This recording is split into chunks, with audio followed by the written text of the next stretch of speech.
भक्ती सगळी इथे होते आणि महाराजांनी 2 तास फक्त इथे बसून नामस्मरण केले आणि बाकीचे 22 तास पाठ्यांचे उद्योग धंदे करायला होते. अशी भक्ती करणं उपयोगाचं नाही आहे. कशी भक्ती करावी भारत भक्ती सूत्रात सांगितलंय. सदर्पिता अखिला चारिता तद्विस्मरणेन परम व्याकुलतेची सा भक्ती. म्हणजे भगवंताचं कुठलंही काम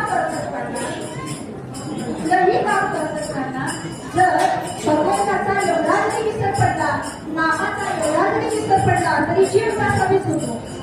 अशी भक्ती करावी. अशी भक्ती महाराजांनी अपेक्षित आहे. ते म्हणतात माझी सहज स्थिती सहजपणे सुखाच्या नावी आणि संतांच्या मागतात होतो. भागवतकारांनी मागितलंय भवे भवे यथा भक्ती पार्थयोत्तमचार्य तथा पुष्पदेवेश्वरनाथपती सतत मला भगवंताच्या पायाच्या चरणाची आणि त्यांच्या जे महाराजांनी स्पष्ट सांगितले कोट्याच कोटी जन्म घेणं कधी कधी ते पार सेवणं अवतार लीला खाणे गायना असे काही अशी योग्य भक्ती महाराजांनी घेतली. तर त्यांच्यासाठी थोडी करावी भक्तीने भक्ती साळवावी असं